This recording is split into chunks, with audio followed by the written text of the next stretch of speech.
Well, night one of the 2026 Premier League of Darts is in the books. It was a very exciting night with a lot of surprises, and the outcome was certainly not what I had predicted in the slightest. And neither was the first quarterfinal. This one caught me by surprise for sure. First quarterfinal, Johnny Clayton versus Josh Rock. I predicted that Josh Rock would win 6-4. Johnny Clayton won 6-2. Now, I thought both the players were nervous during the first couple legs. I'd say more so Josh Rock than Johnny Clayton, which makes sense. Josh Rock's first time in the Premier League. Johnny Clayton was in 2021, I believe, when he won the whole thing. So he has some experience for sure in the Premier League, and he performed very well tonight. He went on to play Jan van Veen in the semifinal, and I thought he played well in that too. He fell 6-4 in the semifinal. More on that in a little bit. Second quarterfinal, we had Jan Van Veen versus Luke Littler. Now, this was interesting for sure. I wouldn't have expected this to happen. I predicted that Luke Littler would win 6-3. Jan Van Veen won 6-4. This is a big one. Luke Littler walking away after night one with 0 points on the board, no wins. That was pretty crazy to tell you the truth. I wouldn't think that would have went down the way it did.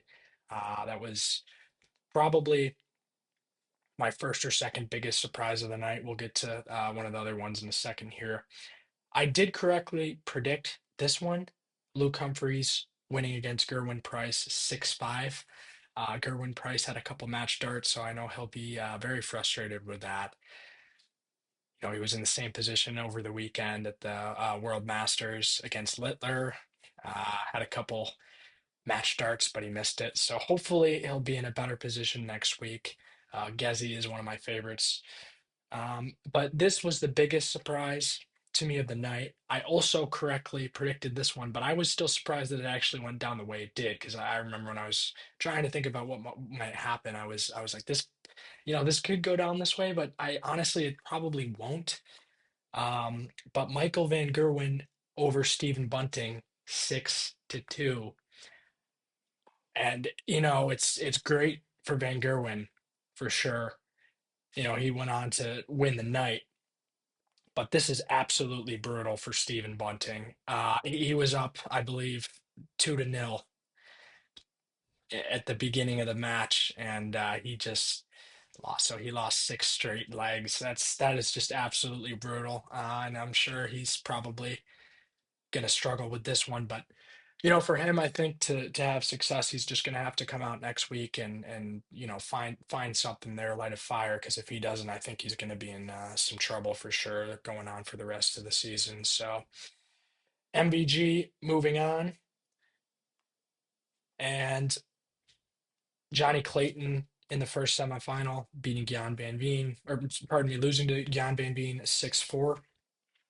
Um, Obviously, I didn't have either of these players in the semifinal, so no predictions there. But yeah, good semifinal, good performance from both those players. Now, this one surprised me as well. Luke Humphreys falling to Van Gerwen. I had Luke Humphreys beating Michael Van Gerwen 6-3.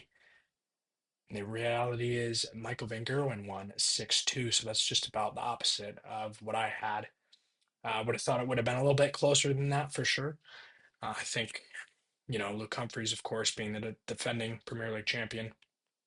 And then as for the final, like I said, great for Michael Van Gerwen, 6-4 over Van Veen. And Van Veen can't be too upset either. This was his Premier League debut, and to be in the final on night one is in a close final as well, 6-4.